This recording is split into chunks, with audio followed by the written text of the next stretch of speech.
I'm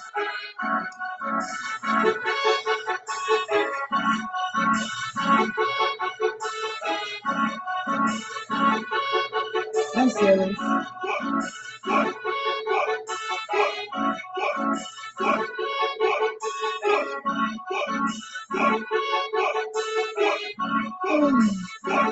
Okay, I got this cone, this Bugatti. I'm strong in this Bugatti. 2 V8 ain't no such thing as driving cone in this Bugatti. Bitch, I'm bad. I'm worse. I pass. Look, don't fuck with me, cause right now I'm higher than cat. Bitch, that's why I be the sickest nigga you can ask. The nurse in your... And welcome to the Ask Us Sports Podcast. We're not smoking anything, but we are missing Viggy Betts. Viggy had a softball game tonight. His team, the Proud Men of Lancaster County, are taking on the Golden Cops. So you know what kind of league he's in. Ken, how was your weekend, brother? My weekend was great, Shane. Thank you. Headed down to Myrtle Beach for a little long weekend mini vacation getaway, which was a blast. Great. I don't know if any of our listeners are from Myrtle, but I really enjoyed it. We had a great time. Thanks for the hospitality. Missed a little bit of the football, but did not miss the Brady Bowl. That was what was most important. Did find a place to hunker down for that, and now we're ready to go for the fourth straight week. A 10-6 performance on the Pick'em. Looking to do that yet again for week 5. Yeah, man, you've been super consistent on the Pick'em. I had a great week last week. I went 11-5. Was hoping that the Raiders could pull it out last night, and I could have tied you in the Pick'em. But I mean, alas, you stay consistent. You get your 10th win again, and 2 games back. Andy had a very bad week. I think he went 9-8. So he's at 36-28 total. But he had a very rough week. Something like that. There's 16, so we went 9-7. 9-7. Yeah, 9-7. 9-7. My apologies, but still. I will take the extra game on Vig. rough week for him. But I had a good weekend. Went to Halloween Horror Nights with my nephews. We had a good time. My nephews got scared. I got to see some cool houses. You go through the houses, like the walkthrough of houses? Yeah, they're all haunted houses. There's 10 of them. Most notably, Beetlejuice, Haunting of Hill House from Netflix, Texas Chainsaw Massacre were some of the notables. All the people up here are wimps, man. Nobody likes to go to that stuff, even though we have them. Obviously, we live right next door to Salem, but no one likes to go. But I love that stuff. I used to go when I was a little kid. Traumatized. My uncle used to make me walk through them, and those are good. Those are fun, especially with the real people inside. So there was one house that traumatized me. It was like an intellectual property, so it was owned by Universal, completely theirs. It's called Wicked Growth, and it's a pumpkin house, and you watch some guy's head explode in the house. So it was pretty great. That sounds awesome. I know you like that kind of stuff, so I feel like it would definitely be an event for you. It's a movie. Those I can watch some of them. I can watch some of those movies with the best of them, if you know what I mean. Was that your first trip to Myrtle this week? It was. Yes, my very first time. We didn't really know what we were doing. Just kind of went down there on a whim, winged it, and had a good time. It was nice. Do any golfing? I did not. No, I will have to recruit someone down to go with me golfing. I don't like to golf by myself, and the fiance is not much of a golfer, though. Maybe she's willing to dabble. Find any good breweries? No breweries, but a ton of bars. It was a lot of beachfront scenes. So we found a couple of nice tiki bars. Actually, found a place, hung out for like 3 hours for most of the Patriots game, actually. So hey, you can't hate beachfront, right? No, they took very good care of us. So yeah, we had a great time for sure. Yeah, I could tell by the tan. Yeah, I do have a little tan. Man, I know. Look, I even look like I'm still there in the shirt. Speaking of bars, that leads us into our first segment, which is Urban Meyer. He had a crazy weekend getting caught at a bar. Most people thought he was blocking his private area, so the girl that was grinding on him couldn't, get to him. But then there was another angle where he was putting his hands down her pants. Oh yeah, and can you? So first of all, he didn't fly home with the team after they lost again. He didn't bother to fly home with the team. Instead, he went to his own bar. He drove up to Columbus to his bar, not even like some bar, his bar. And the first video was something else, but the second video, oh my God, his hand went right up in there. And the girl even, did you see the girl posted it on her own Snapchat? Yeah, it's crazy. And the man says he's a devout Roman Catholic. That's not his wife. Oh my God, because he has completely lost his grip on the situation. Did you see what his wife said? Yeah, no, I did not. That the media is blowing it out of proportion. He was just blowing off some steam after a tough loss.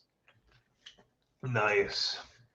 So I was like, oh, it's one of those marriages. Well, it turned out it didn't look like that. The second view, if you will, the second video certainly did not look like that. I don't even think clearly the individual, the young woman, did not even think it was like that either. So I don't know. This doesn't bode well for Mr. Meyer or Trevor Lawrence or the Jaguars organization, the Khan family, if you will. I know the Khans run AEW. They also own the Jaguars. This is a messy situation for sure. Well, it looks like the main owner, not Tony, but his dad, is sort of handling it the right way, because he said that Urban has a lot to atone for, but he's the one that's running most of these meetings right now, where it's all behind closed doors and they're trying to figure out how they could fire him without, I think, being sued. I mean, he's completely lost the locker room. He has completely lost the locker room. He said today that he apologized to his team, and after he left the room, he knew, and they all just started erupting, laughing at him like it was a big joke. Like, he's completely lost his grip on the entire organization, I think. Did you see that he also said, I don't know where this came from, but it was an anonymous source, that's Michael Silver reported it, that he actually preferred drafting Kadarius Toney over Travis Etienne. I can never say his last name right. Wow. And that got out to the team, which probably made them not very happy. It's just crazy. I mean, the guy comes in, drafts a running back in the first round when you have James Robinson. You take Trevor Lawrence and you have a quarterback competition with the number one overall quarterback in Gardner Minshew, and then you trade Minshew like a clown after you just said that you weren't sure who was going to be the quarterback. And so you lost all those valuable first-team reps for Trevor Lawrence. Yeah. It's just... Yeah, he treated it like it was a college squad, and the team. He acts like he doesn't realize that the team doesn't turn over every 4 years. Like, you got to build it now. It doesn't just walk through the front door anymore every couple of years. This is how it Michael works. Silver also said that the team, that when he walked into the building, the team really had no respect for him. Right. So and not only this, I mean, but what the situation that has arisen over the last weekend seems to tell me that he's kind of just lost it in terms of he doesn't even understand the situation that he's putting himself in his body. Like, why is this? It almost seems like is he doing it on purpose? Like, is this all just a ruse to try and get fired? Does he want to get fired without actually quitting? That's a good conspiracy theory. That's what I thought, was like, maybe he's just going to sandbag it. And after Andy had said a couple weeks ago that right before the report came out, he had texted me and said that on our show he was going to say that he thinks Urban Meyer lost the locker room, and then that report came out literally like 2 hours later. And I was like, oh, maybe he's just going to sandbag it to take the USC job. But now, like, if you're USC, you've got to be kind of hesitant to want to bring Urban Meyer in after all this, right? Like, you kind of have to just retire after this and go away. Yep. He's going to probably try and go back to the college scene, if I had to guess. But this is definitely a scarlet A, if you will, on the resume. If it's not a good look. It's not a good look at all. It's not even a good look. The fact that he didn't fly home with his team, never mind everything that happened after this, but the fact that he didn't fly home with his team says, I think, a lot about the situation and the utter state of disarray that's happening in Jacksonville right now. I think the funniest thing I've taken away from this is I watched that video of Urban Meyer with the girl, and then afterwards someone commented that Steve Belichick gif where on Sunday night where he was like messing around with his tongue and being a psycho.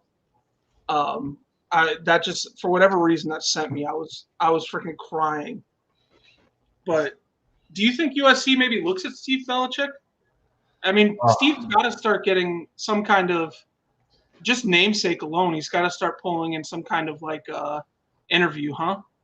You would think. It's just always tough to tell what these guys' roles. It's tough to tell what anybody's role is and what their actual influence is within the organization, other than McDaniels, because Belichick has his hand in everything that goes on, in everything except the offense, which for 20 years was Brady and McDaniels, and is now mostly, I think, McDaniels and probably some Belichick. So it's tough to say. Is he just going to be another one of these guys? I think, Bill's going to do what he has to do. It's a Belichick. He's obviously going to look out for him and probably want to give him the job. And imagine if Belichick gets another NFL job as a head coach. And we've seen historically in the past that Belichick has taken it easy on guys like Flores at times. What's he going to do for his own son? He'll probably want to give him the rub a few times. So I don't know. Has his name come up in coaching talks? Because I haven't seen. I've seen him rumored to be like potentially interviewed by USC, but I don't know if there's any truth to it because it's not like a big reporting name coming out saying it. That would be good to start, I think, at the college level. I hope he doesn't jump into an NFL level because I have a feeling they probably give Patricia a look first, if I had to guess. I was going to say, my thing is I think the NFL jobs are probably going to go to – I'd have to guess Byron Leftwich after this season if the Bucs make the playoffs, which I think they will, and potentially make a Super Bowl run. I've got to believe Byron Leftwich gets an opportunity somewhere. And then Eric Bieniemy, I'm assuming, gets a job too, right? Those have got to be the two guys that are at the top of the list right now. What was the first guy you said? Byron Leftwich. Oh, yeah. I think that's probably fair. I mean, given everything that we've seen, and it's all going to come from the same thing. It's not, it used to just come from the Patriots, obviously, but with Brady branching off, it's almost like you're going to have a little kind of Brady tree here that's nesting, and Leftwich branching off of that. But see, that was like my first guess for the Jags was like, that bring back Byron Leftwich is the guy that Shad Khan would want to bring in. It's a good thought. I mean, bringing back Byron Leftwich after all that time, but I don't think they're obviously not going to be able to do that now. I don't even know what they would do for an interim situation, but I wouldn't. It seems like they're going to stick with Meyer for the time being, but what's this guy's headspace going to be like if they lose another 4 games? I think Meyer's gone after another week, maybe 2, and then he's done. I think. I think the closed door meetings all week, and they haven't been about Tennessee isn't a good sign, at least to begin the week. Yep, that's what I would say too. Sorry, I just got a distraction by yet another famous Pappas meme coming out of the woodwork. Oh, great. But moving on, I wanted to get your thoughts on this season of Survivor, and maybe who you think could be some front runners.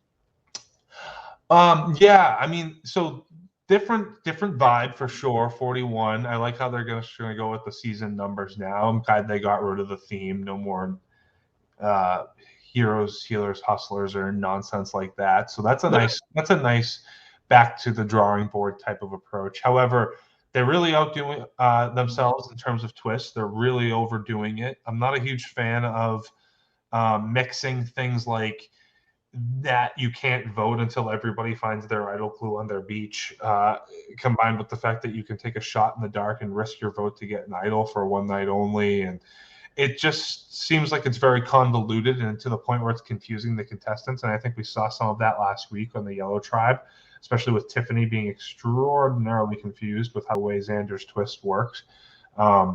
And I think that's going to go a long way to say that that's not good for the product. I think you want your players to be intelligent. I think that's what we all want to see. And we'll see how it unfolds from here. I think you do have to be careful with how much you introduce. Now, we've seen them twice now go and offer 4 extra votes. We're not going to need to have many more extra votes, in my opinion. Let's keep it at that. We don't need like 16 extra votes running around here. As far as the contestants, though, the ones that stick out, I think, on the Green Tribe, I think you'll see JD and Ricard and Shan, I believe. Yeah, Shan is her name, the pastor. Those 3 are going to probably stick out.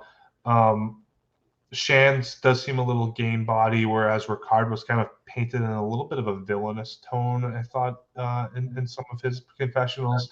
JD, some thought he kind of got some winnerish vibes, but to me seemed a little erratic in episode 1. So I think he'll stick around for a little while, but I don't get the sense that there's a winner on the Green Tribe. The Yellow Tribe, I could see somebody like Liana or Evie making it far. I do think Xander has an outside chance at making it far just because he has so much content in these episodes. Evie, to me, I get a little bit of like a Christian vibe from a couple seasons back. Maybe like a fallen angel goes right before finale night type of edit for Evie. That's kind of the sense I'm getting after 2 episodes because she's been kind of the main character of the season so far. Maybe that's just because Yellow is kind of a disaster at the moment. A mess, yeah, they're a train wreck. Nobody on the Blue Tribe has gotten much of a winner's edit, but that could just be because they've been winning. I do really like Deshaun. I think he's going to go fairly far, and Danny. Smart. They both seem like smart guys. They both seem to be integrating themselves well, and they both seem like they're really likable individuals. So I could see them doing very well. Meanwhile, Shane, to counteract your question with another question, who do you think are the next to go from each of the 3 tribes? Oh gosh, I have my answers. I know who I think is next to go from each of the 3 tribes. So Yellow Tribe, I've got to believe if they go back, they've talked about wanting this all-girl thing, but Tiffany just doesn't seem like she knows what's going on too much. Right. That's kind of how I view it too. Like it seems like it's time to stop with the all-girl thing and maybe focus a little bit on let's win now type of thing, because the all-girl thing doesn't work if we keep losing and all the girls have to then get voted out afterwards. So I kind of give the inside track to Xander over Tiffany, especially with the way they edited Xander, Tiffany, just like you said, had so much content. Yeah, and Xander's really getting a lot of content, especially with the twist. I just kind of think he might edge his way through this one, especially if they lose again. But maybe they'll win. I don't know. On the Blue Tribe, I definitely think Nasir is going to be the first to go when they do inevitably lose. I think they sort of alluded to that in the opener with his kind of sneaky, snaky type of gameplay when Deshaun and Danny volunteered to do the water chore. And he thought they were looking for idols when they were looking for a stick to carry the log with, to carry the water pail with. So it's kind of shitty, to be honest with you. And I think a lot of them picked up on that because they went and told them right away. So I think he kind of outcast himself right away. No, I agree on that. And then Green, maybe Ricard. That's kind of a tough tribe for me. I know JD's kind of on the outs too a little bit. I think JD is going to decide that between Ricard and Brad. I could see it being either one, and I think JD might inevitably decide with Shan which one of them goes. See, I kind of like the Brad, Jeannie, and JD trio. That's what I mean, but they kind of alluded to that blowing up when Brad was like sketched out by him and went and had made his own little secret bunker. In the woods, like Tony S. Yeah. Speaking of which, Brad looks like somebody from like a TV show, and I just cannot put my finger on it. It's driving me out. Yes. I don't know who it is either, but I'm with you on that. If any of our listeners are on Reddit, this is on the Survivor Reddit. This is a Reddit 101 question. Like, Brad is somebody from TV, or it might be a cartoon. I can't even put my finger on it. But there is somebody that looks just like Brad, and I cannot put my finger on it. I think it's a TV show. If I'm not mistaken, it's a TV show. And what TV show is it? I don't know, but I think it's from the 90s. Yes, I do too. I think it is an old show. It's from the 90s, but I don't know what show it is. I think it is from an old show. He's got that very old look to him, that old 90s vibe to him. Like, he'd have a mullet and everything. Like, well, where is this asshole from? I'm worried that he's going to get voted off before I find out, but I am hoping he's at least late pre-merge. And I think, just to answer the first question, I think maybe a sneaky winner could be Heather. I actually kind of like her. She's playing pretty under the radar right now. If anything, I think she could be maybe Goaty. I just think she's playing kind of under the radar right now. Heather, the blue girl, the one in blue. Yeah, the blonde girl. Because if so, she's gonna like that. That would be like a winner if the person that makes the final three has a lot of vendettas. So like Ricard. So far, I mean, it depends because it'll be a lot more interesting. We might see a new winners front runner once Blue goes to Tribal Council. Yeah, I think because someone's going to control that vote, someone's going to steer that vote, just like all the other two tribes have done. And also, we have to wait to see because eventually Jeff's going to say, "Drop your buffs," and we're going to probably go to two tribes. Probably disband Yellow based off of the prices of the tribe buffs that you purchased. That is, I was going to say that's got to be such a spoiler. Because why are the other buffs $2 more, but they're like the other buffs are $26 and yeah, because it's on TV less time. That makes a lot of sense. I wouldn't be the least bit surprised if they did that. But I don't know. So if I had to pick like 3 people that I like the most this season, it's probably Evie, JD, and either Shan or Xander are probably my favorite. I would have said Voce, but yeah, he got voted off. I like the Sean. I think I like the Sean slightly more than Danny, because Danny kind of strikes me as that typical athlete NFL player that's going to play and probably be a huge early merge target. Like whereas Scott, the NBA player. Yeah. What? Like Scott, the NBA player. Yeah. Well, he's not going to be as much of a dick, I don't think. But I think Deshaun might be able to be the type of guy who could integrate himself. He seems very likable, and he already has a connection now. What was his connection with Evie? Yeah, it was with Evie. With Evie, so that I think that's going to be huge. I really do, because Evie is going to be a big threat in this game. So I think her ability to rope in somebody like that, and I like I said, I think she's going to go far. So I could think some of the people that are attached to her might end up doing well, like a Liana. And I think if Tiffany sticks around, if Tiffany sticks around a few more rounds, she's going to probably make it to the end. People are going to drag her. There's that inevitable switch when the person who sucks in challenges doesn't become a target and eventually is now never a target again. That's going to have to happen with her at some point. And I think Liana is somebody who's going to play really well. She seems like a very nice girl, very likable, and seems like very social. So I think that yellow click, to me, I think is going to do very well. Maybe like I'm getting Brains Tribe vibes from Cagayan from the Yellow Tribe. Yep. If like a Xander was a Spencer, and you know what I mean, and with Evie and Liana. I definitely can see that. That's sort of the vibe I'm getting, whereas the other two don't have as much content, and might just end up being like, once we hit the merge, it's one after another, the dominoes fall. Because maybe it'll be a green versus blue, and yellow will ultimately decide and pick a side. Yeah. See, I got big time Zeke vibes from Evie, and I love Zeke. I'm a big Zeke fan, and I'm just hoping that Evie doesn't suffer the same fate as Zeke, where they feel like she's too smart, and she'll end up running the game, and they just vote her out before even fallen angel status. And that's my worry and that's kind of where I see her edit going, because I think Shan and Liana are going to be the two really dominant players if they both make it to merge. I Yeah, could I definitely see agree. those I two don't teaming see. up.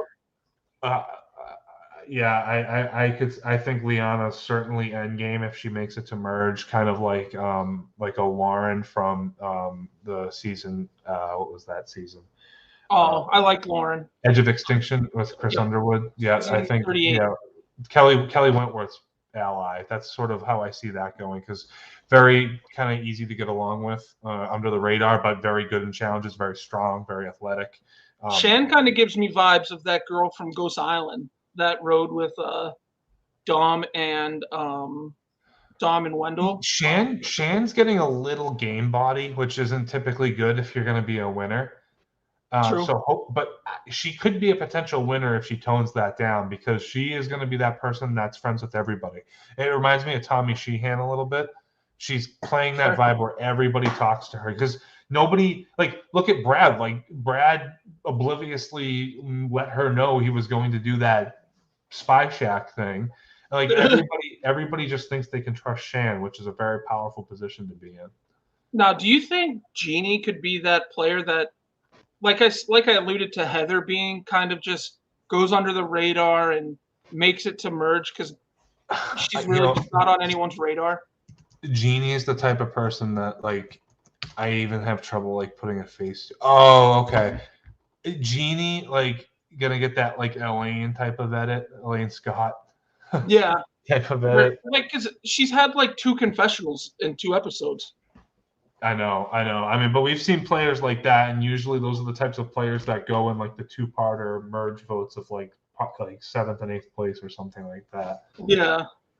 I don't think she wins by any means. I think this Maybe she'll go before Brad. I think she could potentially go before Brad if they want to keep the tribe strong. I could see a situation where Shan and Ricard want to vote Brad, but JD wants to vote Jeannie, and they vote Jeannie to please JD. True. I mean, dare I say this might be the strongest female cast we've had in 5 years, maybe? They definitely did that strategically. Survivor for the last 10 years has had a alpha male winning problem. Yeah. Which is weird. I mean, I don't really know why. It happens. It's true. It's very real. I just don't know why it's real. I could see a man winning. It would take a lot, though, and I think they'd have. It's almost like if Xander, it would be Xander for me if it happens. Otherwise, it's going to be like an outside person, like a Deshaun or a JD. I think. I was going to say, I think either Xander or JD are the picks for the men. I think this, like I told you on season premiere night, I think this is a season dominated by women, and I think you were going to see a strong woman alliance come merge. But like you alluded to, I think Xander has a good shot if he can get there, and that's the thing, getting there. He'd have to stay well connected with Evie and Liana, and I just don't know if Liana would be willing to keep him long term. Yeah, I think Evie would. I just think Liana is the one that's keeping Evie from really locking in with Xander. I agree. I think that's true too, and I think things will get very interesting when they swap, because Evie has garnered herself a lot of good positivity, especially with the Blue Tribe. If Deshaun still has that extra vote, and that's going to come in handy. That's how many extra votes is that for the? So Xander has one, Deshaun has one, and JD has one right now. Yeah, so there's 3 extra votes, and hopefully that prisoner's dilemma just ends this week. Hopefully you can overdo it, or at least you have to do something different. You can still do the prisoner's dilemma, but do something else with it. Yeah, but I don't know. We'll see how it goes. I'm really enjoying this season so far. 2 episodes in. I'm excited to see what happens tomorrow. Ken and I will definitely talk about this some more once we get a couple more episodes under our belt. Yes, we and will. have an idea of where this season's headed. But so far, so good. It's a different type of season. I think it's too twisty for twisty, but hey, very twisty. We'll see. We'll see how it goes. But now let's move into ECBC. What do you got going on, brother? Hey, yeah. What do we got going on? So actually, loitering up behind me, I have 20 of these Donruss upside down. 20 of these Donruss blasters. 20. So that's like over 1,700 cards. It's going to be painful for me, but amazing for viewers. So that's 20. That's an entire case, over 1,700 cards. It's a PYT, pick your team break, that we are currently filling. There are 11 teams left, but some of them are very good. They include the Jaguars, the Bears, and the Jets. So obviously those are the 3 of the 5 rookie quarterbacks still on the board. There's also a handful of teams that still have downtowns in the set. The Baltimore Ravens, the Ravens are taken. The Colts with a Peyton Manning, I believe, downtown. Aaron Rodgers and the Packers have a downtown. And there are a couple others, those rookies I mentioned. So we're still trying to fill that. We'll break whatever night it fills. So I was away, obviously, in Myrtle Beach. If it fills, we'll do it tomorrow. If it doesn't fill tomorrow, we'll do it whenever it fills. I'm looking out there. I'm looking to fill it. I'm flexible. Multiple teams will be discounted. So if you're interested, by all means, like I said, 1,700 cards. If you want all of them, they can all ship. If you don't want your base, I can just ship you your rookies and your hits, whatever you want to do. But we are going chasing for the downtown insert, which is the good thing about a case too is you're guaranteed one downtown, right? You very well should be guaranteed at least one downtown. So for equivalency purposes, this is the equivalency of probably the pricing of 2 hobby boxes. 2 hobby boxes is only guaranteed 2 autos. And in this set, those 2 autos could very likely be older players, older vets, like very unsatisfying. Or rookies we've never heard of. There are 20 hobby boxes in a case, so the chances of getting a downtown out of a hobby box is very slim odds, 5%. So this basically trades the 5% on the 2 autos for near 100% of the downtown, which is by far the better hit. And it's likely we probably have an auto or 2 amongst the 20 blasters. I think that's very likely. So I think this is much more bang for your buck. It's priced the same way, especially because Panini actually raised the price almost 100% on the hobby box compared to 2020. I went back and checked receipts. So this definitely seems like more bang for your buck. I am looking forward to it. It will be a fairly long stream to go through 20 blasters, but we will go one by one. And we will get everything sorted over that next week and get everything shipped out. It is the cost of doing business for me. Unfortunately, it's the painful part is on me to sort all this, but it can be therapeutic, and I love to do it. So, like I said, we will be breaking this sometime soon. Any night that it fills, 11 teams left. If you're interested, hit me up on Twitter. As you can see, my 2 handles right there, and I'll be more than happy to help you out and answer any questions that you might have regarding breaking, what exactly we're doing, and get you some nice cards. Like you said, there's all the rookies that you're watching in the NFL right now. Those are those rookies that are in this set. We did a lot of it last year. We put a lot of Justin Herberts. We put a lot of Joe Burrows and Tuas and Jalen Hurts and Justin Jeffersons. And we got the same thing going this year. So let us know, of course, and we will see you when we break it. Absolutely. And that's a great deal, guys. Ken puts in a lot of work. You can pretty much guarantee that your cards will be shipped out within the week once you break with him. So definitely give him a shot. His customer service is on par with some of the best in the business. I think he's the best in the business. Always is super upfront with everything. At the very least, join the Discord. It's super fun. Lots of good sports talk. Lots of good rivalries in the Discord. Lots of good shit talk.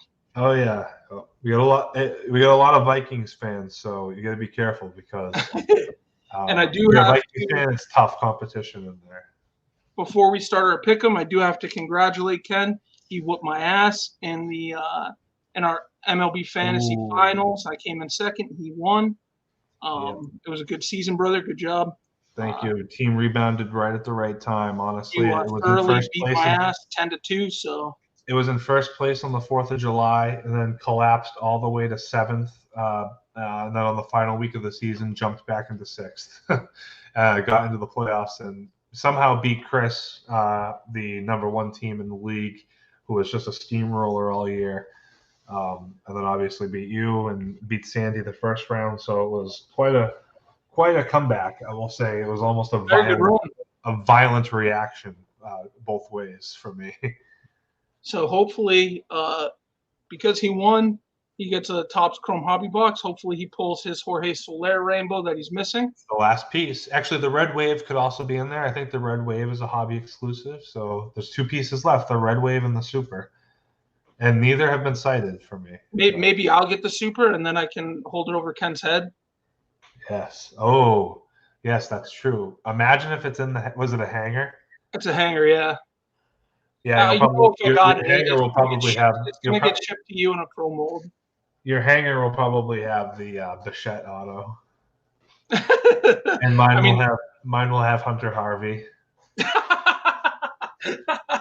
I mean, I wouldn't complain about a Bichette auto. I'd have to try and sell it to Liam if he's still collecting. Yep. But moving on, let's get into our pick'em that usually takes rest of the show. So far, it does.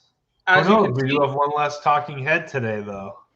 We do, because he's with the proud men of Lancaster County right now. Yes, taking on the Golden Cops. Golden Cops.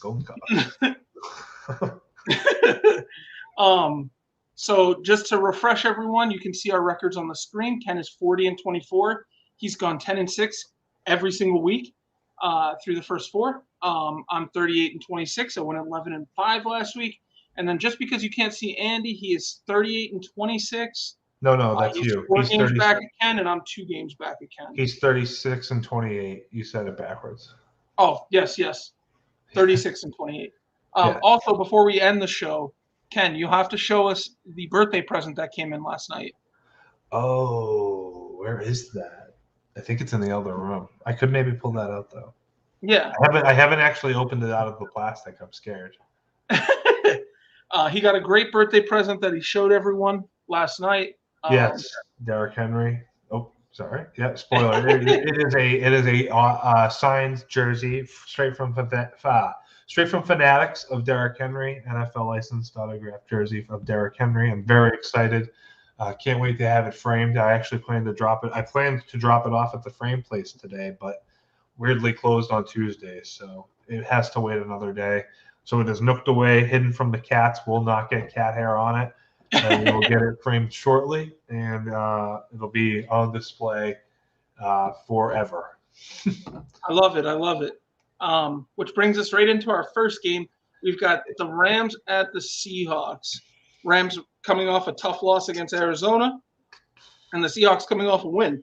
Where are you leaning on this one, Ken? Big win for the Seahawks last week, too. A very tough loss for LA, kind of a deflator after what they did to Tampa, and then they can't come out against Kyler Murray. But McVay has been very humbled this week. He came out quoting saying he needs to be a little more dynamic. He needs to drop more plays other than throwing the ball to Cooper Kupp. He cited getting Robert Woods more involved, which definitely needs to happen. And he cited also, figuring some more things out with the running game. Darrell Henderson did look good, but you have to be careful because Darrell Henderson is also very fragile. And Sony Michel, 1 carry and a fumble did not inspire much confidence. So they do have a shortage of depth at the running back position. So they do need to get creative, come up with some more short passes, get Robert Woods the ball, get him more involved, and become a more efficient offense, I think, and not just rely so heavily on gunslinger Matthew Stafford. Meanwhile, Seattle, I think, definitely figured things out last week a little bit. However, they do play on a short week, and Chris Carson was a DNP, did not participate in practice today with a game on Thursday. That is definitely never good to open the week with a DNP. In his absence, I would expect Alex Collins to see a lot of the carries, but not as much of the result.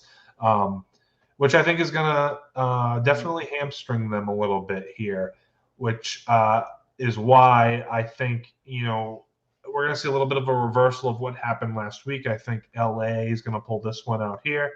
And I think the Seattle Seahawks are going to lose this one after such a big week last week.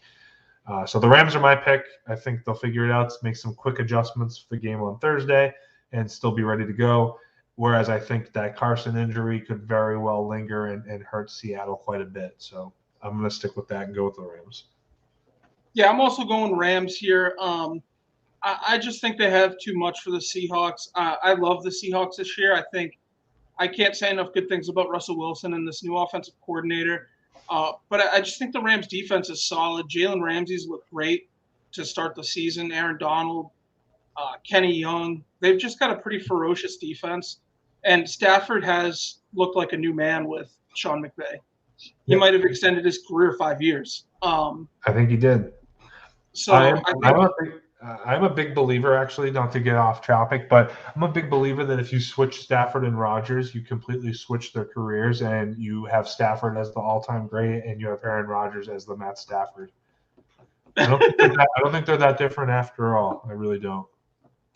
The only thing that I would to go with that, the only thing I would say is Aaron Rodgers might be a little more athletic than Stafford. Yeah. Running-wise, I think he's got a little bit more mobility. But I think Stafford has a better arm talent, in my opinion. Oh, yeah. I think so for sure. I think they were saying when he was coming out of Georgia that he might have had the best arm talent that any scout had ever seen. So, I mean, he was throwing the ball to A.J. Green and Muhammad Massaquoi. He had some good targets at Georgia during that time. But he's always had a great arm, good arm talent. I think it's exactly what Sean McVay needed, even though Jared Goff has looked pretty good with the Lions. Definitely better than expected, that's for sure. Yeah. I just think I think the Rams are going to rebound nicely. And those two are, I think, the Cardinals and the Rams are probably the class of the NFC, in my opinion, with the Bucs not too far behind. But, so I'll go Rams. Andy's also going Rams, so we're even across the board on this one. Next one, we jump into the Jets at the Falcons. I'll just lead off with Andy's pick so it's out of the way. Andy has decided to take the Jets on this one. Andy didn't leave any analysis, so if you have questions about why he's taking what, shoot him an @ on Twitter. I'm sure he'll explain his thought process. But Ken, where are you leaning on this one? Yeah, I was a little perplexed. I mean, the Jets did come out against the Titans squad that was missing all its receiving core and definitely showed and kind of barely pulled it out. And I think they gave it everything they had. Now they're going to Atlanta. They were just at home. Now they're going to Atlanta. Admittedly, Atlanta's defense does allow over 30 points a game. It has not been good. However, Atlanta's offense is one that can hang and will not be as short-staffed as what Tennessee's was. So I think the Jets are going to have their hands full. This Jets defense does have issues still, very big issues. As much as it's nice that they were able to win their first game, I don't think it's that as impressive as we want to make it be against a Tennessee team that was definitely not up to their A game. So I expect Atlanta to come out here and win. I'm fairly confident that they will.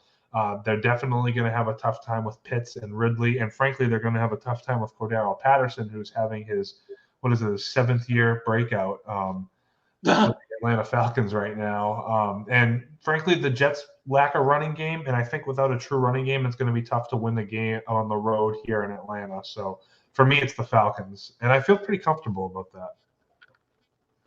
Yeah, I'm also riding with the Falcons here. I'm not sure what Andy sees in this one. Like you said, the Jets played a peewee version of the Titans and beat them in overtime. Yeah. And frankly, the Titans gave them everything they had, and the Jets almost still lost. So I think the Falcons, Matt Ryan's been way better than advertised this season. I think he's pretty underrated. He's played very good. And we still haven't seen a true Kyle Pitts breakout yet, which I think this is the week where we see Kyle Pitts just go nuts. Yeah, very likely. I think he goes crazy on the Jets. I don't know what kind of water Cordero Patterson's been drinking, but keep it coming for this week. He almost single-handedly beat me in the one league I'm actually doing very good in this year. So I was able to pull it out because Austin Eckler's amazing. But yeah, give me the Falcons on this one. I think it's safe to say Zach Wilson will come back to earth a little bit on this week in Atlanta. Moving into our next week, we've got the Patriots traveling to Houston. Andy has taken the Patriots. Ken, I assume you're going to follow suit on that one?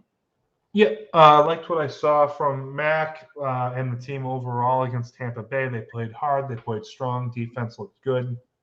I expect the defense to really tighten up here, put on a dominant performance against a Houston team that has scored 9 points in their last 2 games. So I think the defense and the run game are going to be relied on heavily. Both are going to have huge games. Damian Harris should have a fairly good game. I expect Mack to be accurate, not asked to do too much. Basically, it's going to be a day at the office for Belichick and company, I think. And I expect them to roll very comfortably. Just haven't seen enough out of Houston to think that they're going to be able to hang here, other than some pretty good performances from Brandon Cooks. They just don't. I think it's a different game if Tyrod plays. Yeah, Tyrod had some flash to him. Was making some big plays. He was, slinging the ball around. He was looking like a loose quarterback that was able to deliver, and I think that was going a long way for him. And not seeing the same out of Davis Mills. Just stuff doesn't look like the same offense. They looked useless against Buffalo, and I believe the week before was Carolina maybe. So they've had some issues. They don't look the same without Tyrod, and I think that's going to continue. They might not want to win a game for the rest of the year, so I don't think they're going to try to win this one either. The Patriots should roll. Yeah, I'm definitely taking the Patriots on this one too. But I do have a question for you. Do you think Kendrick Bourne is quickly becoming one of Mack's favorite receivers? Yeah, I think between Bourne and Myers, you're seeing the emergence of the top 2, and then Aguilar is going to kind of slot a little bit more as the number 3 guy, even though he's paid the most. But Bourne and Myers seem like they have the most room to grow. Bourne's always been a little underappreciated, underutilized, and was a favorite of Jimmy Garoppolo's, which I think goes a long way to saying why he's doing so well here, because a lot of how Garoppolo has been molded as a quarterback was how he was brought up here in the New England system. So I think that's why you're seeing Bourne mesh so well with a quarterback in the New England system. And I think it's smart. It's smart that, Shanahan and Bill can kind of trade talents that way. And I think the same thing of Myers. He's kind of that scrappy receiver, possession guy, quick passes, yards after the catch, like an Edelman, Welker type of role that frankly thrives in this offense. And I think that's exactly what you need in this offense. So between those guys, they've certainly made up for what has been lackluster play from the tight ends that received so much money. Yeah, I actually really like Bourne a lot. I think he's been super consistent the last 2 weeks. He's really good in and out of his cuts, out of his routes. He's catching the ball with confidence. It looks like Mack's got a lot of confidence in him. Throwing down, he was throwing 15, 20-yard passes to him down the field, and Bourne was coming up with them. Almost looked like a, kind of like a Julian Edelman type in a way.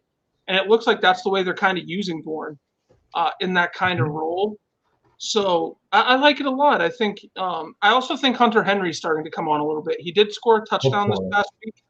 I think if he can start to turn it on a little bit, this is a different Patriots team. I think this is a Patriots team that could contend for a wild card spot if they can get Hunter Henry, Jonnu Smith, if they can get those 2 guys going and have Damian Harris actually do something on the ground. I think that was their downfall last week against the Bucs was that Damian Harris just couldn't get going.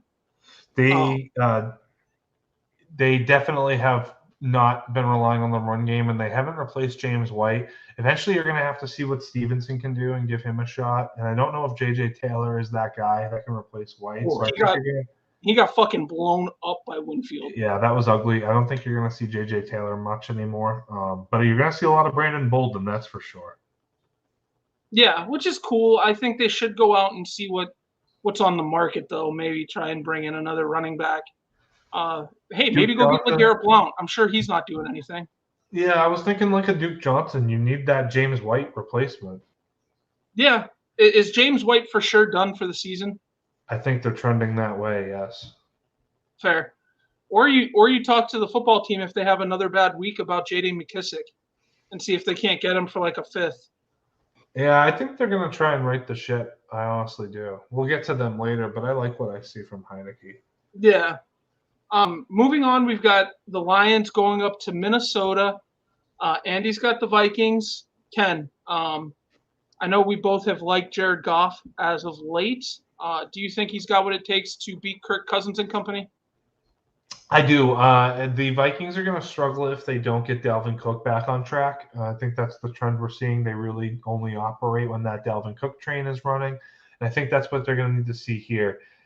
Both of these defenses really struggle, both in the run and the pass, in my opinion, but especially in the run. So Swift, Cook expect to have big games. I think Goff, Cousins are both going to have nice, comfortable games as well. So this could have a lot of points on the board, but ultimately I do like the Vikings to edge this out, as I think you're going to see Dalvin Cook get a little more involved this week since he's been dinged up the last couple. But I would not be surprised if the Lions win this one, but I will stick with the Vikings.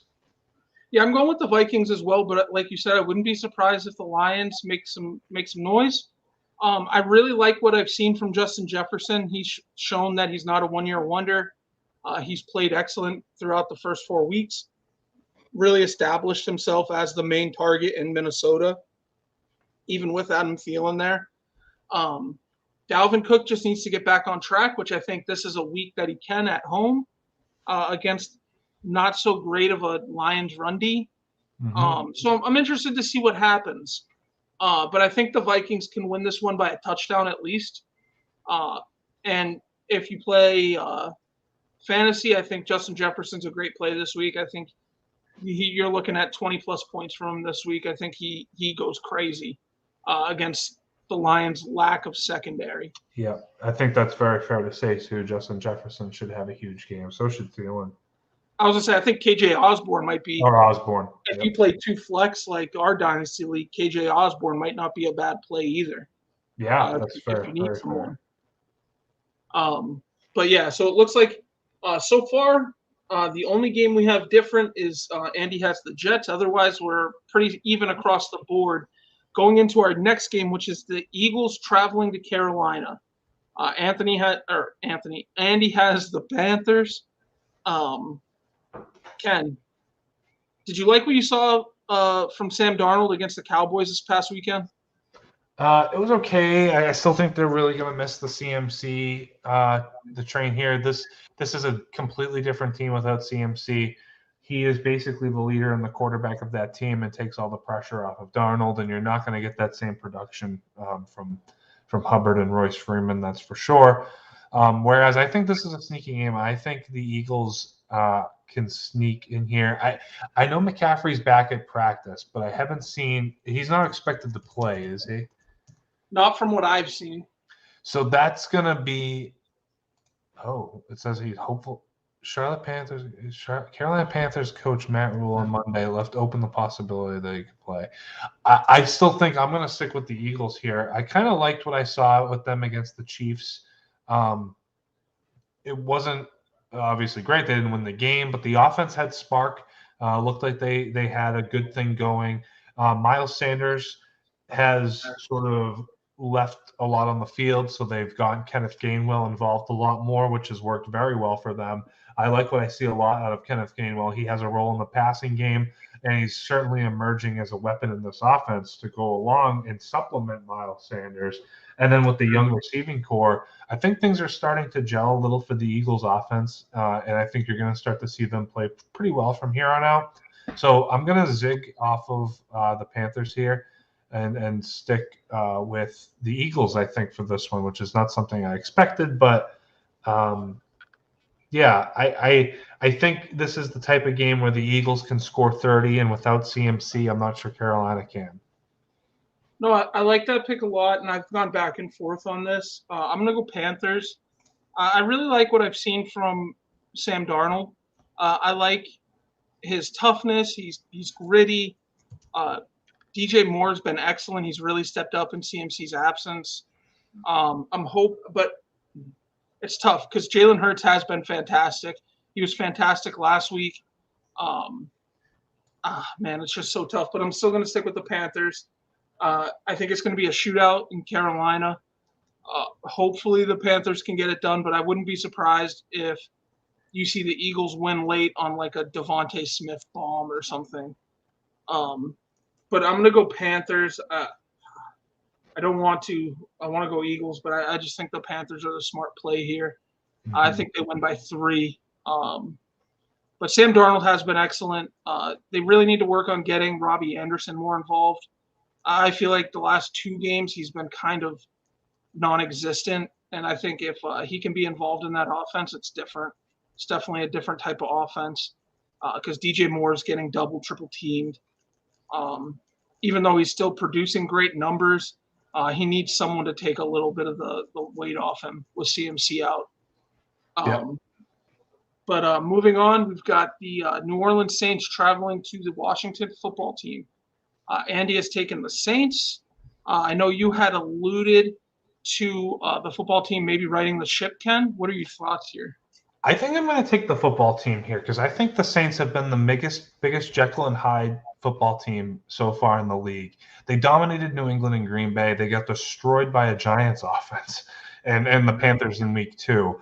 And so far, Taylor Heineke has shown some guts. He's shown some pizzazz. And last week, he really did a great job getting Terry McLaurin involved. I'm looking up what Terry McLaurin just did last week, but I remember he scored 35 fantasy points in my league as they did defeat they defeated the Atlanta Falcons 6 for 123 and 2. So this is what happens when you start to get your top playmaker involved, along with J.D. McKissick, who has really become a weapon out of the backfield for them. They're starting to really groove, I think, a little bit. And if you take a look at the side-by-side comparison, you're going to see a lot of similarities between the way Taylor Heineke is and the way Tony Romo is. And I think that's something that's going a little understated because I think so far what Taylor Heineke is offering is pretty comparable to what you would be getting from Ryan Fitzpatrick. I don't think it's that much different. I don't think it's that far off. I think it just took him a little while to get comfortable. But as far as looking like a young Tony Romo, I mean, both quarterbacks went undrafted out of smaller schools. Eastern Illinois, I believe, was where Romo was. Yeah. In Old Dominion for Heineke. Never expected to make it in the NFL, and especially not be starting quarterbacks. And both were thrusted into action because their starters got hurt. I believe Romo came in when Drew Bledsoe got hurt for the Cowboys. So I think I'm ready to say I think by the time this season's over and perhaps within the next couple of weeks, I think Washington's going to be ready to make Taylor Heineke their starting quarterback moving forward and into next year. I feel pretty comfortable saying that, especially if they can keep moving forward positively. And I do think they have a good shot to do that here because I do think eventually their defense is going to start to get better. It might even come this week because the Saints offense has been very one-dimensional without Michael Thomas and with Jameis Winston. They seem fairly easy to control. So I think Washington's a sneaky pick here, and I'm going to go with them. So the football team has really burnt me almost every week. I thought they were going to burn me this week. I was cursing them in my group chat with Andy and my other friends because I was super upset. I thought they were going to lose to the Falcons, and I wanted to throw something through my TV screen. So I think this week I'm going to take the Saints and Jameis Winston. I think we're going to see Alvin Kamara. Alvin Kamara didn't have one catch last week. Did you know that? No. Had 125 rushing yards, no catches. I think it goes more to Jameis Winston. This offense is weird with him. They put up some weird numbers. Their number one receiver doesn't get any targets. Jameis Winston ends up throwing like 12 times a game. It's weird. Yeah, it's a strange offense, especially without Joe Lombardi since he's in San Diego now, who he really is the reason that Alvin Kamara broke out. He designed that offense in New Orleans for Alvin Kamara. I'll talk about him a little bit later, but I think we see a truly a Alvin Kamara breakout week this week. I think we see maybe 100 yards rushing and 100 yards receiving and 3 touchdowns from him. I think the only way that they're going to win and be competitive in that NFC South is if Alvin Kamara is making an impact, and not having any receptions at all is really limiting him and making him one-dimensional, like Ken said. Yeah. So I'm going to take the Saints. I think this is the week where they finally figure things out.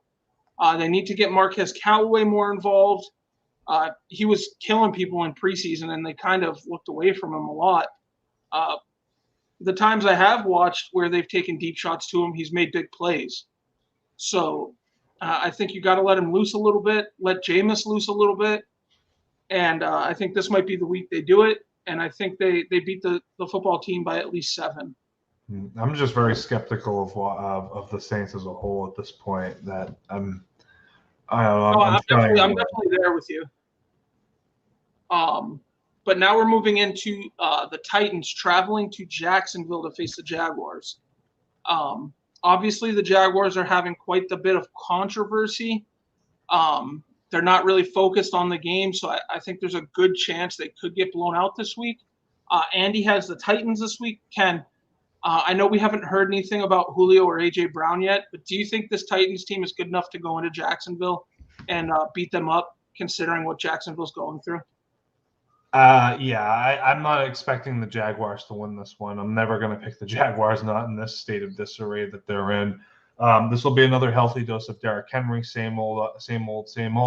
There hasn't been much update from Julio or A.J. Brown, so Vrabel would be wise to draw up some easier plays for Chester Rogers and Josh Reynolds to get them involved, make it so they can succeed, perhaps even Anthony Firkser, the tight end. But another thing I was thinking watching the Titans a little bit, he should drop some more plays and schemes where Derrick Henry and Jeremy McNichols are on the field at the same time. And I think that's something that you could do to make yourself more diverse and not make it so obvious as to what play you're running. Because when McNichols is on the play, it's usually inside the 2-minute or something like that. And when Henry's in, you're going to be pounding the rock, and they don't tend to use a fullback. So I think you could probably get away with it. And the other thing I think it does for you is Henry has shown me so far that he is able to catch passes.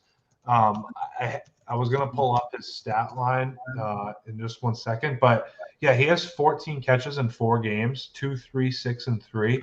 So he's on pace for a career high in catches. And he's showing that he's not just a one-dimensional runner.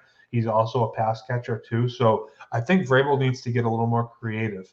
Draw up some plays where you're getting Henry the ball in space, because he doesn't have the speed, but he is going to just barrel over somebody one-on-one.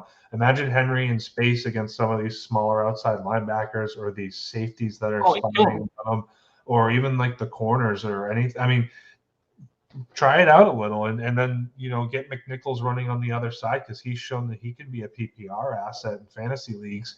He's shown that he can be a safety net for Tannehill. As far as this game, I do expect them to roll. I think it's kind of a scrimmage for the Titans. They're going to bounce back and probably be hungry. If they can't lose back-to-back to the Jets and Jaguars, that would be catastrophic to the season overall. That can't happen. I don't expect it to. Yeah, I don't expect that to happen either. I think the Titans come out and you see, like Ken said, a heavy dose of Derrick Henry. You're going to see King Henry run all over the Jags. I think this could be a 200-yard type game for him. The Titans are going to come in angry because of that Jets loss. I think you're going to see a different Titans team, and especially if Julio and A.J. Brown play, then it's definitely just going to be a massacre. But I'm going to take the Titans, which brings us to our next game. The Dolphins at the Bucks. Andy took the Bucks. Ken, I did see an interesting kind of factoid on Twitter. I didn't know Brian Flores preferred to draft Justin Herbert over Tua, but management wanted Tua. Oh my God, that is so Miami Dolphins, isn't it? That really is. That's exactly what Twitter was saying. I think it was Michael Lombardi that had tweeted that out during the Dolphins game over the weekend. How else can you screw that one up, Miami? Really? How much different do you think this Dolphins team is with Herbert at the helm? I think it's competing with Buffalo a little bit at times. I mean, Miami hasn't had a 200-yard passing game this season, I don't believe yet. And their offense, even without Tua, their offense looked okay with Tua. It is a disaster without him, which goes to say that maybe he's not as bad as everybody says he is. But there is no passing offense with this team right now with Jacoby Brissett. And because of it, the running game has completely disappeared. Myles Gaskin is gone. What happened to him? Disappeared, vanished. 2 carries for 3 yards on Sunday, 8 carries for 23 yards for Malcolm Brown. Their offense is stuck in the mud. It's just toast. So this is going to be a slaughter. I wish I still had the Bucs in my survivor pool because I would roll them all day. I've already used them. Brady back at home conquered his demons last week. Kind of came out hoping it was going to be just another game. Ended up being touched. Now he's posting all over social media how much he appreciates Bill and Bob Kraft, his family, and he missed Matt Slater, and thank you, New England. Brady exercised some demons this past week. I think he's feeling like a free, loose man today. He's going to put up 40 points on Miami, like for old time's sake. And Tampa's going to roll here, and I think a lot of New England is feeling really good this week off of what happened against Tampa Bay because from all intents and purposes, from what we've seen, Brady and Bill kind of buried the hatchet, moved forward, and everybody seems really happy. So it was a good week, and I think you're going to see that sort of translate to Brady against Miami. He's going to be loose, and it's going to be a destruction of the Miami Dolphins. Do you think Brady is feeling as good if he didn't beat the Pats and the Pats ended up winning that game? No, he would be very salty. He would be very salty. Do you think that we see the Bill and Brady embrace at the end if Brady doesn't win? I do think we still would. I was a little worried we wouldn't get it because Bill would be salty. But at the end of the day, I do think that media will talk and media will overhype things. And maybe media overhyped the Bill and Brady drama.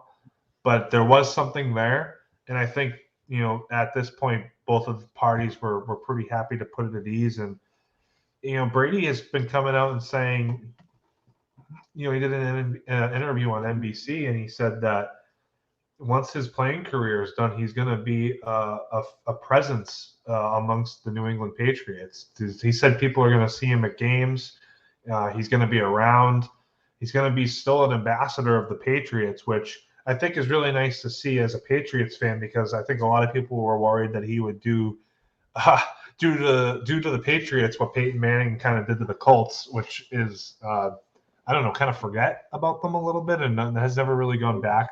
And I think it does still go to the TB12 method. Brady knows where the money's at, and he knows TB12 is at its strongest when it has a home base, and that home base is New England. And that's I think you've got to really credit Robert Kraft there too for continuing that relationship with him, because you saw Robert Kraft the whole week was, hanging out with Brady whenever Brady was in Foxborough.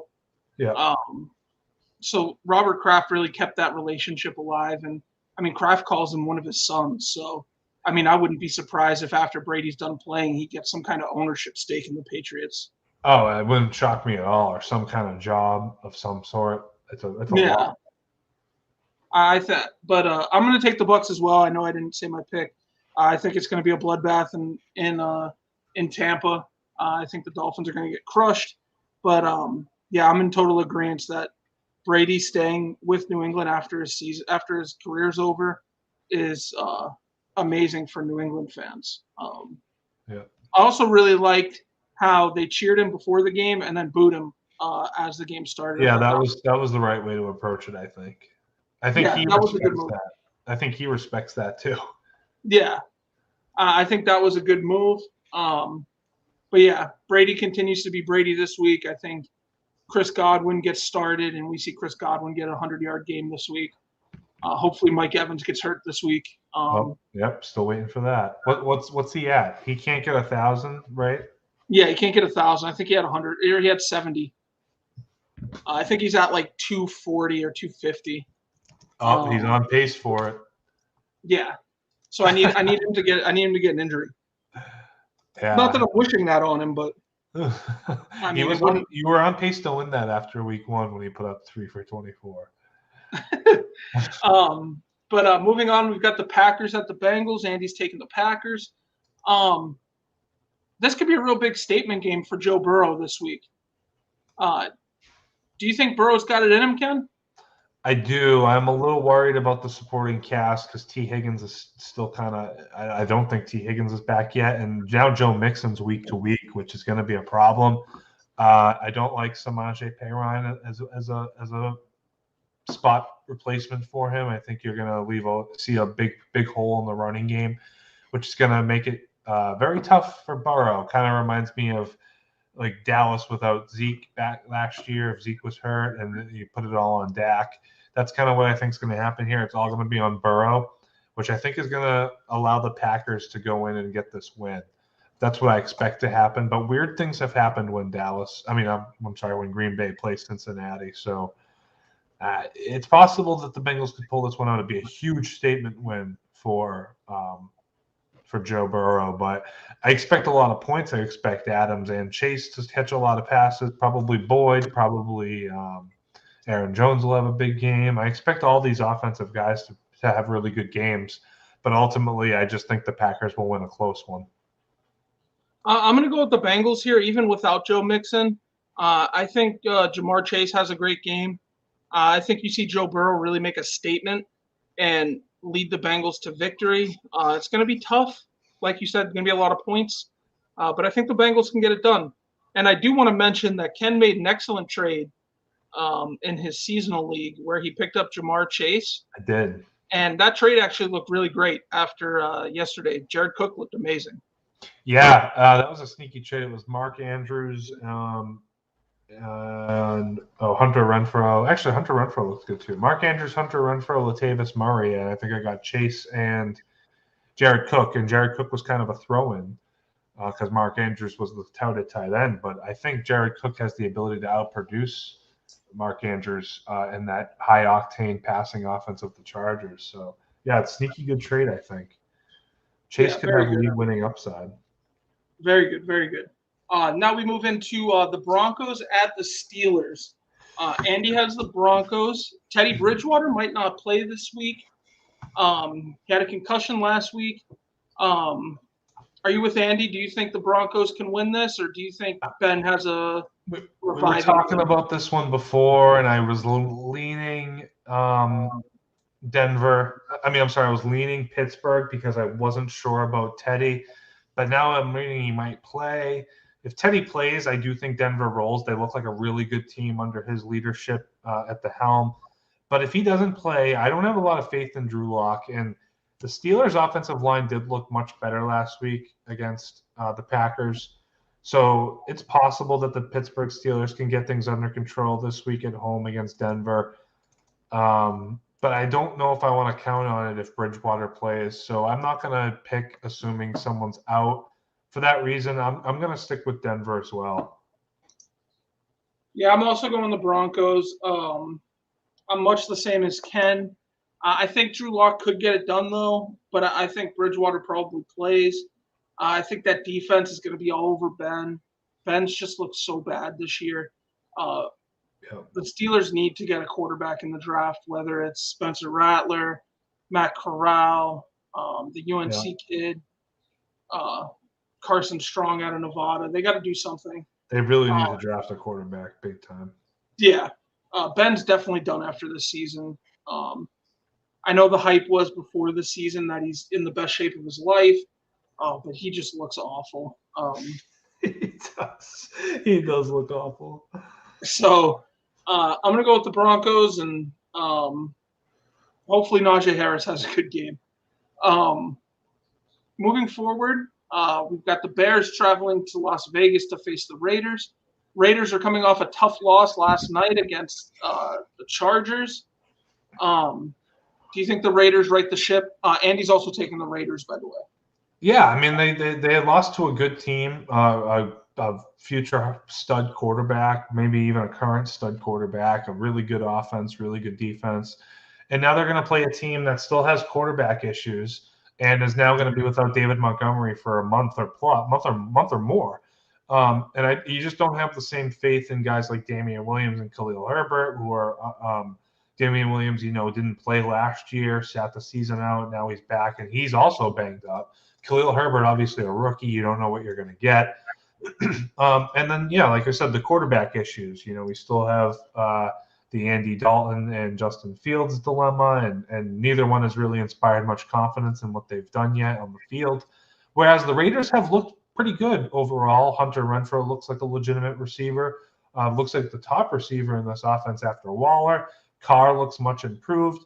The running game looks like they have enough depth, whereas on any given week they can plug and play a guy. So I like the Raiders here. They're gonna take care of business, especially being at home. Maybe if this was in Chicago, this is a different story. But for this one, I like the Raiders. Yeah, I'm also going the Raiders here. I think the Raiders are gonna be a team to watch out for come playoff time.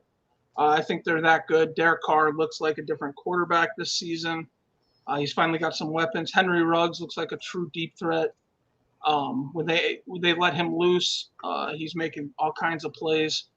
We saw a 60-yard reception last night against the Chargers. So I think we'll see a lot of the same against the Bears' weak secondary. But yeah, I'm gonna go Raiders, which brings us to our next game. Pretty interesting. The Browns are traveling to LA to face the Chargers. I think this is going to be one of the games of the week, if not the game of the week. Andy's taking the Chargers. I did allude to a Joe Lombardi thing that I had, kind of a comparison. He's the offensive coordinator in San Diego underneath their new coach, who's a defensive-minded guy. He lets Lombardi handle the whole offense. So he's pretty much brought the Saints offense to LA and made Austin Eckler that kind of Alvin Kamara type back, where he's kind of he always was a do it all back, but you're seeing a lot more inside the tackle runs from Austin Eckler this year.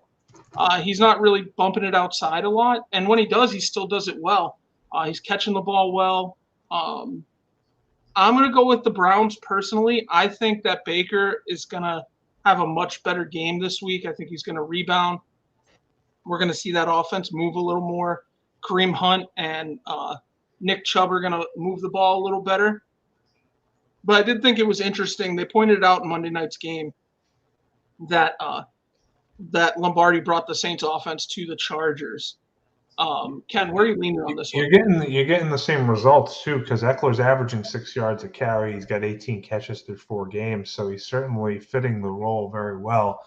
I do like what the Chargers are bringing to the table. They've changed their formula. They are now a winning team. They tend to win these games in tight spots. However, they're not a Super Bowl team yet, where the Browns are an aspiring Super Bowl team. I said last week the Browns were going through a gauntlet, and they had a must-win game last week against the Vikings, right? They needed to win that game. They did win that game, and they did it with great. What?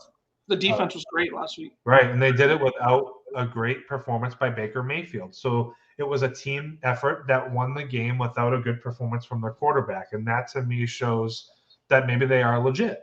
So I think, that was the basement performance from Baker Mayfield. I don't think you'll get a performance quite that bad. They're also the number 1 rushing attack in the NFL. Kareem Hunt has looked amazing. So I think, combine all that together, they're figuring out how to integrate these other wide receivers. The defense has been elite the last 2 weeks, extremely disruptive to opposing quarterbacks, which I think that's kind of what Dallas did to Herbert, which allowed them to control that game. So I like the Browns here as well. I think they proved last week that they are fairly legitimate. So they should win this game as well, because I think the Chargers, while on the right trajectory, are still a little ways away from being a Super Bowl team. Did you see the tweet from Myles Garrett after the game? No, I did not. So he said, the one game I don't wear sleeves, I come into the locker room and get told I'm getting a random drug test the next day. And if you look at the picture of him during the Vikings game, his arms are like the size of my fucking head. Because he usually wears like a sweatshirt underneath his pads. Yeah. So you don't really see his muscles. He didn't wear this for the Vikings game, and then he goes into the locker room and gets told he's getting popped for a random drug test. Definitely random. Yeah, random. Yeah. That's basically what he was alluding to. The tweet was really funny. It was a good tweet that I don't think he would get in trouble for. He wasn't. But it was like a picture of him with his friggin' big muscles that are the size of my head. It was crazy. Interesting. But I thought that was super funny. But yeah, so only difference on that one is Andy's got the Chargers. But I agree with Ken. I think that defense really disrupts Justin Herbert. And we saw it last night too, where when Max in the second half, when Max Crosby and Carl Nassib were getting to the quarterback, you saw a really, really paranoid Justin Herbert. His passes weren't as crisp. He was overthrowing Eckler, and Eckler was 5 yards in front of him. So, I mean, if the Browns can get to the quarterback, it's game over. Moving to the next game, we've got the Giants going to Dallas. Andy's got the Cowboys. I'm just going to say I've got the Cowboys. I don't have much to say about this. I don't think the Giants are going to have some crazy win against the Cowboys. Andy finally picked the Cowboys. He did. He's joining the train. Yeah, Ezekiel Elliott's back. He looks great. He looks so good. So they're going to cruise. They're going to keep cruising to the NFC's title. And I think the Giants left it all on the field last week and beat up an overrated New Orleans squad. So, yeah, Dallas should roll here. This is leaning to be my survivor pool pick, I think. Do you think CeeDee Lamb sees a bit more action this game? I don't think he had a reception last game. He did have a couple, but it wasn't a good game. And even with Amari Cooper getting banged up, it was interesting. They really have relied on Dalton Schultz quite a bit and the running game, which I think is good. Definitely keeps the pressure off Dak. But, yeah, eventually you're going to see CeeDee get a little more integrated because we see what happens with too much volume to Amari Cooper. He tends to get banged up. Yeah, and that's the thing. If you've got CeeDee Lamb, I think he's start with confidence. I'm definitely going to start him this week. I think you're going to see him maybe get 100 yards this week against a weak Giants secondary. Moving on to our next game, which is another game that I think could be a game of the week candidate, is the 49ers traveling to Arizona to face the Cardinals. Andy's got the Cardinals.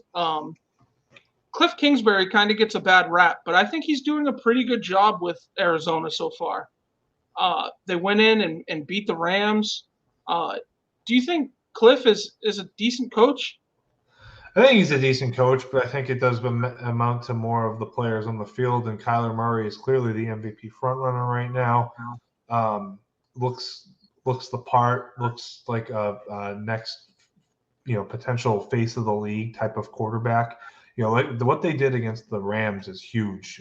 Cannot be undersold. That was our anointed Super Bowl frontrunner last week after the Rams beat Tampa Bay, and Kyler basically took over. And we've kind of undersold the Cardinals overall as a team, thinking that Kyler can't do it all. But the defense, for what it's worth, is pretty good. It has a pretty good pass rush. Their front seven's solid, and they're gritty. They're a gritty team. They're using James Conner on the ground between the tackles very well. Chase Edmonds splitting out wide and catching passes. The receivers have done very well. A.J. Green has integrated himself nicely into this offense. Kirk and Rondale Moore, sort of the slot guys with Hopkins, obviously. Yeah, I am excited that this could be Trey Lance versus Kyler Murray. That's really going to be exciting if it is. But, Trey Lance, if he was ready to go, he'd be starting over Garoppolo, and I don't think he is. I don't think he's ready to take down the undefeated Cardinals yet. So because of Trey Lance's inexperience with a full 60 minutes, this is going to be a Cardinals win for me. Yeah, I'm full Cardinals, just like I was last week against the Rams. I'm a Cardinals guy through and through. I'm a Kyler guy. I think this team is amazing. I don't know if they're quite gonna be Super Bowl winners yet. I need to see more from Cliff Kingsbury as a coach, because I still want to say that the front runner for the Super Bowl is probably the Rams. I think they're just, I don't know. I know they just beat the Rams, but I just think, I don't know. I think you could see Tampa get that back too. I wouldn't be surprised. They just have to shore some things up defensively. Kind of like what we said earlier. I really think it's the Cardinals, Rams, Bucks, and it could really go in any order there, right? Yeah. Yeah, and I think the Cowboys are kind of that next tier. Yeah, I think eventually we might see the Cardinals tail off a little bit, but who knows? AJ Green has really, like you said, found a really good niche in this offense, which has helped DeAndre Hopkins not get doubled as much. And you saw DeAndre; he had a pretty good game against Jalen last week. Yeah. I think we see DeAndre have a huge week this week against the Niners. I think he goes off for 100 yards in the touchdown. But I'm going to go with the Cardinals. I'm a big Kyler guy. We'll see what happens. Which leads me into our last game of the week candidate, which is the Bills traveling to Kansas City to face the Chiefs. Andy has the Bills. I find it hard to bet against Patrick Mahomes. Every time I do, I lose. So, Ken, what are you thinking? Do you think the Bills have what it takes to beat the Chiefs? I think this is a lock for game of the week for sure. This should be a really good one. To quote JR, this should be a slobber knocker for sure, I think. Josh Allen has risen to the occasion, and this is a Bills team that's been feasting on turnovers. And frankly, Mahomes and company have been a bit frivolous with the ball, definitely handing the ball over. But ultimately, this is under the lights, Sunday Night Football. This seems like the type of game where Mahomes is going to come ready to play. He'll find Kelsey, he'll find Hill. There's going to be some fireworks. And look for Josh Gordon. So there's a lot of hype around this game, a lot of talking points. I'm sure Collinsworth's going to be going bonkers all night long on the broadcast. And I ultimately do think this will be very high scoring. I think Allen will have a huge game. But I do think this is the type of game where I love the Mahomes factor. And I'm going to go with the Chiefs to pull this one out. Yeah, I'm going with the Chiefs too. Like I said, every time I've bet against the Chiefs, I've gotten burned. So I'm going to take the Chiefs. I love Josh Allen. I think Allen has a great game. But I think Patrick Mahomes, like you said, Sunday Night Football, just Mahomes has a lot going for him. I think it's that Mahomes factor. Right. And to be quite frank, the Chiefs can't afford to lose too many more games with the way the Chargers and the Raiders have been playing, and even the Broncos for that matter. So the Chiefs need to be able to keep pace. So the Chiefs need to win this game, especially at home. Which leads us into our Monday night game. I don't think it'll be close, to be quite honest, but we've got the Colts traveling to Baltimore to face the Ravens. Andy's got the Ravens. Ken, I assume you're going to follow suit on that one with Lamar Jackson? Yeah, I mean, they picked up a win against an uninspiring Dolphins team, but a road date with Baltimore and Lamar coming off a nice passing performance. I wouldn't want to run into them, kind of a buzzsaw right now. So I think Baltimore wins comfortably at home, maybe by double digits. Baltimore could be another good survivor pick this week too. Like I said, I think the Colts righted the ship against a really terrible team that they had to beat. I don't think they have enough for this one. So Baltimore for me. Yeah, I'm going Baltimore as well. I just don't think Carson Wentz has. I don't know. I just don't think Carson Wentz is going to be able to do it and beat the Ravens. Jonathan Taylor would have to have the most inspiring game of his career. They'd have to keep the ball out of Lamar's hands, which means Jonathan Taylor's going to get 40 carries maybe. And that would be the key to victory for the Colts, in my opinion. Otherwise, I think the Ravens are just too explosive of an offense, and they'll keep scoring on the Colts, and the Colts aren't built like that to be able to win like that. So I'm going to go Ravens, and like you said, a pretty comfortable win. Yep. And that's what we got. That's what we got. It was a good show. Next week we'll have Andy back with us, which will be fun. We can rag on him about his softball team name, the Men of Lancaster or whatever they're called. Hold on, I'll get the exact name. He was facing the freaking Golden Cops, the Proud Men of Lancaster County. It almost sounds like the Real Housewives. So it does. So we'll give them shit next week about that. But yeah, Ken, let us know where we can follow you, brother.